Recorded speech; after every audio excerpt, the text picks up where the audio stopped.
आज जो केस हम आपके सामने लाए हैं, जायदाद की लालच में अपनी ही बीवी को मौत के घाट उतारने की रूह फरसा वारदात है।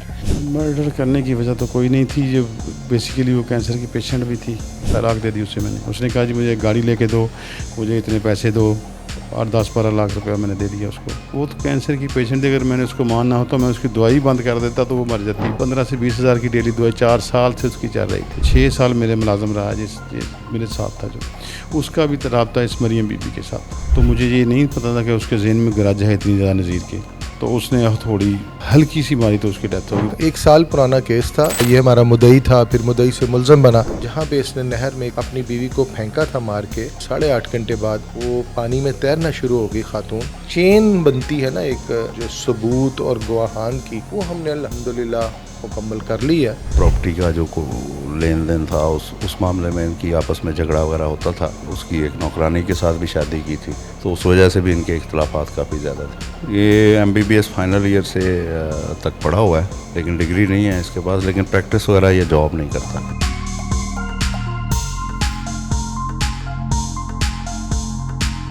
अस्सलामुअलैकुम नाज़रीन। रुपया, पैसा और जायदाद, अक्सर कत्ल की वारदात के पीछे यही वजह एनात कार फरमा होती है। जायदाद की लालच में कभी बाप बेटे का तो कभी भाई भाई का कत्ल कर देता है। आज जो केस हम आपके सामने लाए हैं, जायदाद की लालच में अपनी ही बीवी को मौत के घाट उतारने की रूह फरसा वारदात है। ये किस्सा क्या है और ये क्यों पेश आया, आइए मेरे साथ इस बारे में मजीद जानते हैं। मैं हूँ वजिया अब्बास और आप देख रहे हैं न्यू डिजिटल का नया crime show lady crime reporter. चलिए मेरे साथ। अपनी ही बीवी को सफाकाना तरीके से कत्ल करने वाला मुल्जिम यहाँ पुलिस की हिरासत में है। मुल्जिम ने अपनी बीवी का कत्ल क्यों किया और उससे क्या फायदा उठाना चाहता था, तो चलिए अंदर चल के तहकीकात का सिलसिला शुरू करते हैं। नाज़रीन, कोई शख्स अपनी बीवी को कैसे कत्ल कर सकता है? वो औरत जिसके साथ ज़िंदगी गुजारने का वादा किया हो और उसको ही मौत के घाट चढ़ा दिया जाए, वो भी इतने बुरे तरीके से कि खुदा की पनाह। इस कत्ल का तरीका वारदात एक बात तो जाहिर करता है कि इसके पीछे जायदाद के अलावा कोई और वजह भी छुपी है, जैसे मोहब्बत नफ़रत में बदल दी जाए। तो आइए इस बारे में मुल्जिम की ज़ुबानी भी सुन लेते हैं। क्या नाम है आपका? ये डॉक्टर जाहिद। तो डॉक्टर साहब, मुझे ये बताएं कि आपकी शादी कब हुई थी? अरेंज मैरिज थी या लव मैरिज थी? जी दोनों ही थी, अरेंज भी लव भी थी। तो कितना अर्सा आपकी शादी चली है? जी 13 साल। तो बीवी का मर्डर करने की असल क्या वजह थी? मर्डर करने की वजह तो कोई नहीं थी। जो बेसिकली वो कैंसर की पेशेंट भी थी, ब्लड कैंसर की पेशेंट भी थी। एक औरत, बेवा औरत के साथ मैंने निकाह किया था। वो उसका नाम था मरियम। 3 बेटियां थी उसकी जवान। वो उसको सपोर्ट करता था मैं बहुत ज़्यादा, मेरे मोहल्ले में। तो वो जब मेरी बीवी को पता चला कि वो औरत ठीक नहीं है, कि वो लूटती है लोगों को, फिर ब्लैकमेल करती है, उसने कहा, मैंने उसको डिवोर्स दे दी, तलाक दे दी उससे मैंने। उसने कहा जी मुझे एक गाड़ी लेके दो, मुझे इतने पैसे दो, और 10-12 लाख रुपया मैंने दे दिया उसको। तो उसको तलाक दे दी। उस औरत ने मुझे, मेरी बीवी को गालियां देती रही, हमें ब्लैकमेल करती रही। उस औरत ने फ़ोन कर करके मेरी बीवी को इतना मुतनफ़र कर दिया कि हद से ज़्यादा। उसने यहाँ तक कर दिया कि तुम शादी और कर लो। मेरी बीवी तलाक लेने तक चली गई उस औरत के बहकावे में आके। तो उसने खुले का दावा कर दिया। मैंने उसकी मिन्नत समात की कि देखो इस एज में ये बुरी बात है, मैंने छोड़ दिया, बस छोड़ दो इस चीज़ को। तो सुलह हो गई। उसके बाद भी उस औरत ने हमारा पीछा नहीं छोड़ा। जो मेरा मुलाजम घर में 6 साल मेरे मुलाजम रहा जिस मेरे साथ था, जो उसका भी रब्ता इस मरियम बीबी के साथ था। और मुझे नहीं पता था कि जी क्या चक्कर चला रही है। इसने मेरी बीवी को इतना बरगलाया कि वो तलाक लेने तक चली, और वो घर से इसको ले जाना, पता नहीं किसी से मिलवाती थी, क्या करती थी। और यही सारा चीज़ें जो हमारे दरमियान में फासला बढ़ गया और इतनी प्रॉब्लम क्रिएट हो। अच्छा, आपकी शादी कितनी देर चली थी और आपने कत्ल करने का कब सोचा था? नहीं, कुछ नहीं सोचा था कत्ल करने का। 13 साल शादी चली, बड़ी अच्छी गुजर रही थी। 6 साल मुलाजमत करके गया मेरे घर में वो बंदा। वो बीवी मेरी की आदत सख्त थी, डांट देती थी, उसके जहन में गराज थी, कुछ उसका मरियम के साथ भी रब्ता था।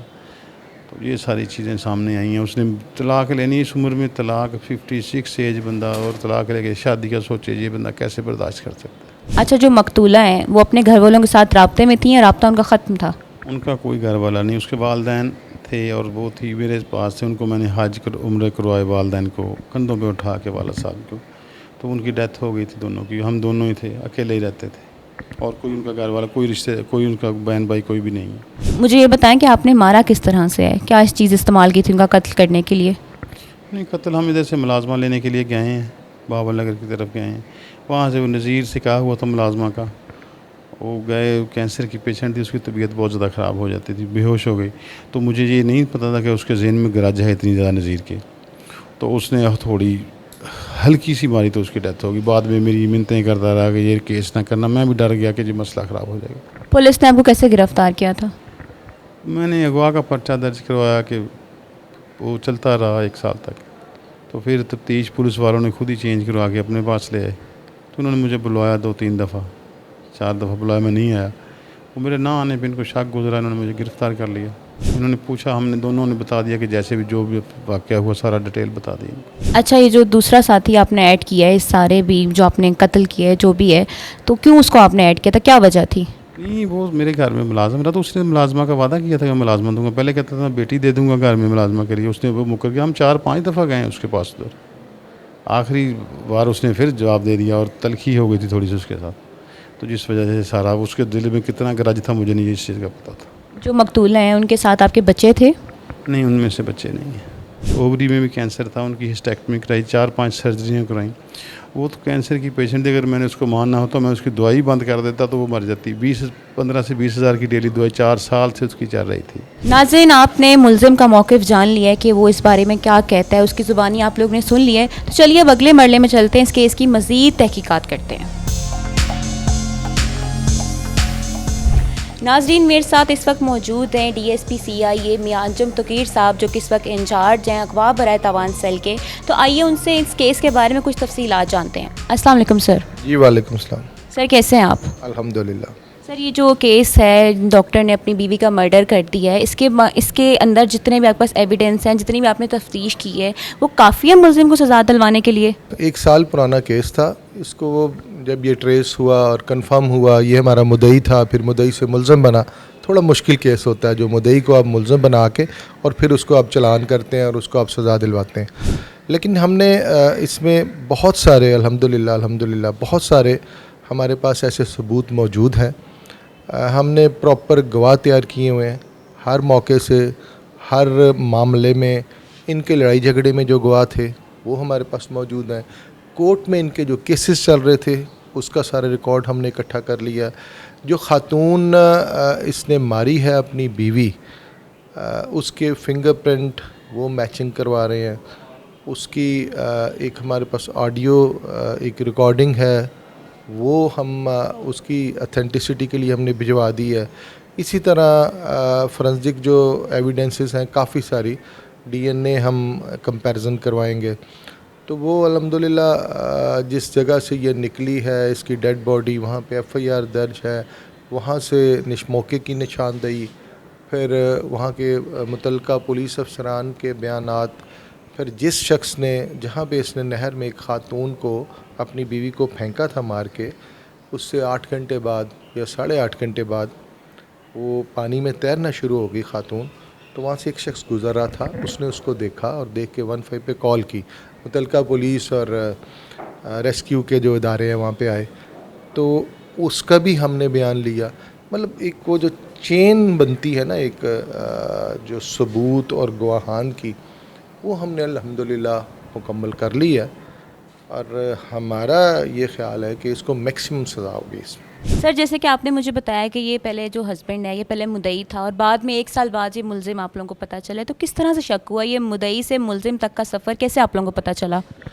देखिए, ये इसने FIR खुद खातून को मारा, अपनी बीवी को मार के उसको नहर में फेंक दिया चिश्तियाँ के पास। लाहौर में उससे 10 दिन 12 दिन के बाद FIR दर्ज करवा दी कि जी मेरी बीवी गुम हो गई है। और उसके जो मोबाइल हैं वो किसी अपने मुलाजम के हाथ बीवी के मरने के बाद वो इसने कराची भिजवा दी और वहाँ जाके उसको ऑन करवाया। इसके मरने वाली की लोकेशन जो है वो कराची की आ रही थी, हालांकि उसको मरे हुए 15-20 दिन हो चुके थे। इसके बारे में पता चला कि ये इससे पहले भी, यानी इस केस से पहले भी 1-2 जगह इसने कब्ज़ा किया हुआ है और वहाँ पे एक फ़्रॉड आदमी है, एक अच्छा आदमी नहीं है, लालची और फ्रॉड आदमी है और पैसों के लिए कुछ भी कर सकता है। इस तरह हमारा शक इस पे डे बाय डे बढ़ता गया और फाइनली जब तफ्तीश चेंज होके हमारे पास आई है तो इसने क्या किया है कि जाके हमारे डीआईजी साहब इन्वेस्टिगेशन और लीगल ब्रांच और इधर उधर जाके ये पेश हुआ है, उनको जाके बताता रहा है कि जी मैं सीआईए से तफ्तीश करवाना ही नहीं चाहता, मेरी इन्वेस्टिगेशन मेरी मर्ज़ी के बगैर, मैं मुद्दई हूँ तो मेरी इन्वेस्टिगेशन मेरी मर्ज़ी के बगैर आपने सीआईए को क्यों दी है। तो उससे हमें फिर मज़ीद ये शक गुज़रा कि लोग तो जाके सिफारिशें करवाते हैं कि हमारी जो इन्वेस्टिगेशन है वो सीआईए को दी जाए ताकि इस पे कोई काम ज़्यादा बेहतर हो।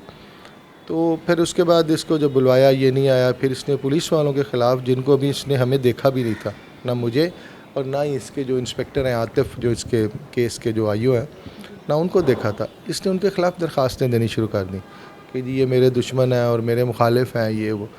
तो उससे हमें समझ आती गई कि अगर ये केस को प्रोब आउट कराना चाहता है, ट्रेस कराना चाहता है, अपनी बीवी को ढूंढना चाहता है, तो इसको तो बड़ा अच्छा मौका मिल रहा है कि हम इसको फ़ोन कर रहे हैं, हम इसके पास जा रहे हैं कि तुम आओ हमारे पास और जो इसमें है हम भाग दौड़ करते हैं, तुम हमें कोई लीड दो, कोई लाइन दो।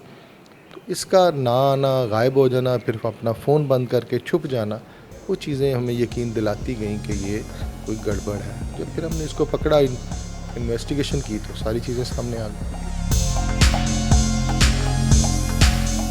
नाजरीन, मेरे साथ इस वक्त मौजूद हैं इंस्पेक्टर आतिफ साहब, जो कि इस केस के इन्वेस्टिगेशन ऑफिसर हैं और उन्होंने ही इस केस को ट्रेस किया है। आइए उनसे इस केस के बारे में कुछ तफसीलात जानते हैं। अस्सलाम वालेकुम सर। वालेकुम अस्सलाम। तो हमने इसको कॉल की लेकिन ये हमारे पास नहीं आया, तो उसका शक जो है मज़ीद हमारा पक्का हो गया और उसके बाद हमें काफ़ी शवाहिद मिले जो इसके ख़िलाफ़ जाते थे, जिसकी बुनियाद पे हमने इसको गिरफ़्तार किया और इसके साथी को गिरफ़्तार किया, जिन्होंने ये इंकशाफ किया कि हमने पिछले साल 27 तारीख को जुलाई में उसको बहावल नगर के इलाके में चिश्तिया में कत्ल करके और नहर में फेंक दिया था। उस पे ही हमारी तफ्तीश आगे बढ़ी और हमने वहाँ पे मौके पे जाके इसकी निशानदेही की। वहाँ पे हमें पता चला कि वो लाश जो है नहर से उसी दिन मिल गई थी। तो थाना डारामाला पुलिस को उसका भी वहाँ पे केस रजिस्टर्ड हो गया, तो वो शनाख्त हो गई है ख़ातून। वो हमने इंशाल्लाह उसका लीगल प्रोसेस कर रहे हैं। सर, बीबी को कत्ल करने की असल वजह क्या सामने आई है? असल मेन वजह तो इसकी जो प्रॉपर्टी का जो लेन देन था, उस मामले में इनकी आपस में झगड़ा वगैरह होता था और बाकी घरेलू झगड़े, इसने चूँकि शादियाँ भी की हुई थी और उसकी एक नौकरानी के साथ भी शादी की थी, तो उस वजह से भी इनके इख्तलाफात काफ़ी ज़्यादा थे। तो सर, इसको गिरफ़्तार कैसे किया था और कहाँ से किया था आपने? ये हमने जौहर टाउन के इलाके से किया था, वहीं पे इसका घर था।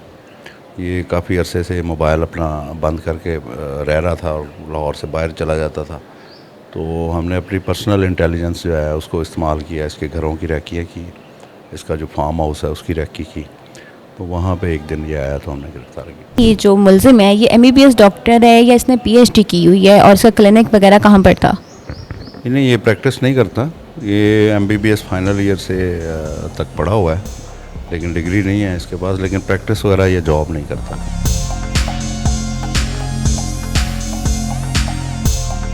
नाजरीन, ये वो जगह है, ये वो घर है जहाँ पे जालिम इंसान ने अपनी बीवी को कत्ल करने का मंसूबा बनाया था। उसने यहाँ पर अपनी बीवी को बेहोश किया और उसके बाद उसको चिश्तियाँ ले गया, वहाँ पर उसके सर में हथौड़ा मारकर उसको नहर में फेंक दिया और वापस आते ही अपनी बीवी की अगवा का पर्चा करवा दिया ताकि किसी के भी सामने इसका कत्ल करने का मंसूबा ना आ सके। और अगर कोई इससे पूछे भी सही कि इसकी बीवी कहाँ गायब है, तो ये कह सके कि मेरी बीवी अगवा हो गई है, ताकि ये बच सके और किसी को भी इसके ऊपर शक ना हो।